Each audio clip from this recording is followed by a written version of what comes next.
साहब ऐसा मत करो, मेरी बेटी बाहर है। चुप, वरना तेरी बेटी को भी यही हाल करूंगा। कल्पना कीजिए आधी रात का हो गलियारा, जहां लोहे की जंजीरें चेन की बजाय चीखे बजाती हैं। एक कैदी महिला साड़ी फटी, आंखें बंद, लेकिन दिल चीख रहा हो। इंस्पेक्टर की गहरी सांसें उसके चेहरे पर गिर रही हों, हाथों का वो गंदा दबाव जो हड्डियां तोड़ने को बेताब, और वो डिमांड जो रात को शोषण की आग में झोंक देती है। शरीर बेचने को मजबूर सिसकियां दीवारों में दफन हो जाती हों। लेकिन तभी दरवाजे पर एक छाया, एक एसपी अफसर जो खुद को कैदी बना चुकी है, नाम गुमनाम, लेकिन आंखों में वो आग जो सिस्टम को राख कर देगी। वो क्लिक हथकड़ी की, इंस्पेक्टर का चेहरा सफेद, और जो हुआ आगे पूरे देश का कानून हिल गया। मुंबई की वो काली डरावनी जेल, जहां सूरज ढलते ही औरतों की दुनिया नर्क बन जाती। दिन में कानून की रक्षा करने वाले पुलिस वाले रात को हैवानियत की हदें पार करते, कैदी औरतों को डराते, धमकाते, उनका हर तरह से शोषण करते, छाती पर गंदे हाथ फेरते, जबरन किसिंग की कोशिशें, अश्लील शब्दों से तड़पाते। कोई रोकने वाला नहीं, कोई सुनने वाला नहीं। अगर कोई जुबान खोलती तो उसका अंजाम इतना भयानक कि बाकी कैदियां जीवन भर चुप रह जाती। मगर एक दिन वो जेल में कदम रखा, एक ऐसी बहादुर अफसर ने जिसने अपनी वर्दी उतारी, कैदी का रूप धारा और अंदर की सड़ंत को बेनकाब करने की ठान ली। पहली ही रात बड़े बड़े दरिंदों की गंदी नजरें उस पर टिक गईं। अब सवाल ये कि क्या वो शेरनी भी बाकी कैदियों की तरह टूटकर बिखर जाएगी, या इन शैतानों को जड़ से उखाड़ फेंकेगी? क्या इंसाफ की आग इन काली रातों को रोशन कर पाएगी? दोस्तों, मुंबई वो शहर है जो बाहर से चमकता है, मगर अंदर से इतनी सड़ांत की सांस लेना मुश्किल हो जाए। दिन रात की चकाचौंध में छुपी हैं वो डरावनी हकीकतें जो रात के अंधेरे में जीवित हो उठती हैं। इसी शहर में तैनात थी एसपी किरण वर्मा, बाहर से शांत समुंदर सी, मगर अंदर से ज्वालामुखी। छोटे से गांव की वो बेटी जिसने समाज के हर दीवार तोड़ी, हर रुकावट पार की, और मुंबई पुलिस में सबसे खौफनाक अफसर बनी। उनका नाम सुनते ही अपराधी कांपते, क्योंकि किरण के सामने झूठ की कोई जगह नहीं। वो न सिर्फ कानून की रखवाली करती, बल्कि उन मासूमों की ढाल बनती जिन्हें दुनिया ने कुचल दिया था। एक ठंडी सुबह की बात है, किरण अपने ऑफिस कैबिन में बैठी गर्म चाय की चुस्कियां ले रही थी, सामने ताजा अखबार की सुर्खियां पढ़ते हुए। अचानक दरवाजा खुला और अंदर दाखिल हुआ राकेश, जेल का वो किचन असिस्टेंट जो सफाई भी करता था। उसका चेहरा पीला पड़ चुका था, हाथ कांप रहे थे जैसे कोई भूत देख लिया हो। हिचकिचाते हुए बोला, मैडम, मुझे आपसे बात करनी है, जरूरी, बहुत जरूरी। किरण ने अखबार साइड पर रखा, चाय का कप नीचे धरा और गंभीर नजरों से देखा। बोलो राकेश, क्या हुआ? राकेश ने चारों ओर देखा जैसे कोई सुन ना ले, फिर फुसफुसाते हुए बोला, मैडम, वो वुमेन जेल, वहां रात को कैदी औरतें सुरक्षित नहीं है। पुलिस वाले दिन में ड्यूटी, रात में वो लोग उन्हें डराते हैं, धमकाते हैं, उनका शोषण करते हैं, छाती पर हाथ फेरते हैं, जबरन किसिंग की कोशिशें, अश्लील शब्दों से तड़पाते हैं। मैंने अपनी आंखों से देखा है। किरण की आंखें सिकुड़ गईं, दिल में आग भड़क उठी। क्या कह रहे हो राकेश? ये कितना बड़ा आरोप है? राकेश की आवाज और कांप गई। सच है मैडम, वो लोग रात को आते हैं, कैदियों को अकेले कमरों में ले जाते हैं, धमकी देते हैं, जुबान खोली तो परिवार को मार देंगे। मैं चुप रहा क्योंकि मेरी भी जान खतरे में है, लेकिन अब आप पर भरोसा है। किरण ने गहरी सांस ली, फिर बोली, सबूत क्या है? राकेश ने सिर झुकाया, मेरे पास कोई सबूत नहीं है, लेकिन मैंने देखा है। पिछले हफ्ते आप जेल गई थी, तब कैदिये क्यों चुप रही? क्योंकि डर, वो डर जो हड्डियां गला देता है। किरण खड़ी हो गई, खिड़की की ओर मुड़ी। बाहर मुंबई की भागती जिंदगी, मगर उनके दिल में तूफान उठ चुका। ठीक है राकेश, तुमने हिम्मत दिखाई है, अब मेरी बारी है। आज शाम बिना बताए मैं खुद जाऊंगी। शाम का धुंधला सा छाया। किरण ने साधारण साड़ी पहनी, चेहरा दुपट्टे से ढका और जेल के गेट पर पहुंची। कागजात दिखाए, नाम बताया सीमा देवी, एक फर्जी चोरी का केस। अंदर कदम रखते ही हवा बदल गई। नम दीवारें, बदबूदार गलियां, कैदियों की दबी सिसकियां।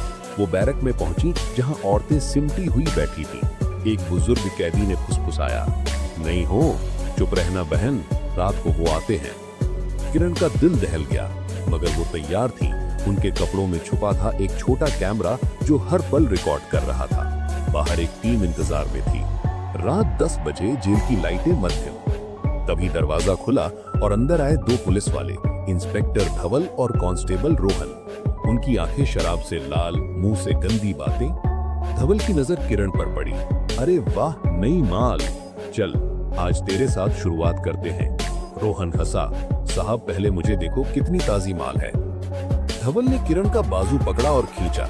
चल कमरे में, वहां तुझे बताएंगे क्या करना है। पहले पांव दबा, फिर पीठ मल और जो हम कहें करना, वरना तुझे ऐसी सजा देंगे कि तेरी चीख भी ना निकलेगी। किरण ने हाथ झटका, आंखें तरेरी। साहब मैं कैदी हूँ, तुम्हारा गुलाम नहीं, ये गलत है।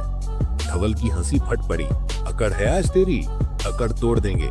चल अकेले में, वहां तुझे अपना जिस्म सौंपना पड़ेगा, वरना परिवार को बता देंगे तो क्या क्या करती है यहाँ। दूसरी कैदियां डर से सिमट गईं। एक ने फुसफुसाया, बहन मत लड़, वो लोग रात भर तड़पाते हैं, छाती पर गंदे हाथ फेरते, जबरन किसिंग की कोशिशें, अश्लील शब्दों से सताते हैं और अगर मना किया तो मारते हैं। किरण का खून खौल उठा, मगर वो शांत रही। धवल और रोहन ने उन्हें घेर लिया, कमरे की ओर खींचा। अंधेरे कमरे में धकेला गया, दरवाजा बंद। धवल करीब आया, सांसें गर्म हो गईं। अब बोल कितने पैसे चाहिए चुप रहने के, या सीधे मजा दे। हमारी डिमांड पूरी कर, वरना यहाँ की रातें तेरे लिए नर्क बन जाएंगी। रोहन ने दुपट्टा खींचने की कोशिश की। हाँ चल शुरू हो जा, पहले पांव दबा, फिर छाती पर हाथ फेरेंगे, किसिंग करेंगे, अश्लील बातें कहेंगे, बाकी हम देखेंगे। किरण की सांसें तेज हो गईं, दिल धड़कने लगा। ये वो पल था जहां सस्पेंस की चोटी पर पहुंच गई थी। किरण ने गहरी सांस ली, आंखें ठंडी कर ली, फिर बोली, तुम दोनों नए हो ना यहाँ, सिर्फ 2 महीने हुए? धवल चौंका, तुझे कैसे पता? रोहन डर गया, कौन हो तुम? किरण ने दुपट्टा हटाया, चेहरा सामने। मैं एसपी किरण वर्मा हूँ और तुम्हारा हर हरकत रिकॉर्ड हो रही है। बाहर टीम इंतजार में है। दोनों के चेहरे सफेद पड़ गए। धवल के पैर लड़खड़ाए। मैडम हमसे गलती हो गया। रोहन रोने लगा, माफ कर दो, हम नए हैं, सीनियरों ने कहा था यहाँ ऐसा चलता है। किरण की आवाज में बिजली दौड़ने लगी। गलती तुमने, औरतों की इज्जत लूटी, धमकियां दी, गंदी डिमांड्स की। अब सच बोलो, कौन कौन शामिल है? हर रात क्या होता है? दोनों घुटनों पर गिरे, आंसू बहाए। मैडम हर रात सुपरिटेंडेंट शेखर आते हैं, इंस्पेक्टर गजेंद्र, कांस्टेबल मयंक, वो कैदियों को निकालते हैं, अकेले कमरों में ले जाते हैं, डराते हैं कि परिवार को मार देंगे, फिर शारीरिक शोषण, छाती पर छेड़छाड़, जबरन किसिंग, अश्लील शब्दों से तड़पाना, मजबूरन नचवाते, हाथ फेरते, फाइलों में झूठ लिखते हैं। किरण की आंखें लाल हो गईं, गुस्सा फूटा। और तुमने? धवल ने सिर झुकाया। हाँ मैडम, मजबूरी में, लेकिन अब नहीं। किरण ने जेब से कैमरा और माइक निकाला। ये रखो, आज रात हर जुल्म रिकॉर्ड करो। मैं बाहर हूँ, लेकिन तुम अंदर से सबूत जुटाओ। दोनों ने हामी भरी। जी मैडम, हम आपके साथ हैं। रात भर चला वो डरावना खेल। कैमरे ने कैद किया, चीखें, गालियां, धमकियां, गंदे हाथ जो छाती पर फिसलते, जबरन किसिंग की कोशिशें, अश्लील शब्दों की बौछार, मजबूरन की गई हरकतें, टूटती इज्जतें। एक कैदी की सिसकी, साहब मत करो, मेरी बेटी बाहर है। मगर दरिंदे हंसते, चुप, वरना तेरी बेटी को भी यही हाल करूंगा। सुबह होने से पहले किरण बाहर निकली, जैसे कुछ हुआ ही ना हो। अगले दिन हेडक्वार्टर में मीटिंग हुई। किरण ने वीडियो चलाया, सन्नाटा छा गया। बड़े अफसरों के चेहरे पीले पड़ गए। ये असंभव नहीं है, मगर सबूत सामने। फौरन स्पेशल टीम बनी, रात को छापा मारा गया। शेखर, गजेंद्र, मयंक सब पकड़े गए, वर्दियां उतारी, नौकरियां गईं, दर्जनों केस दर्ज हुए। जेल में हंगामा मच गया।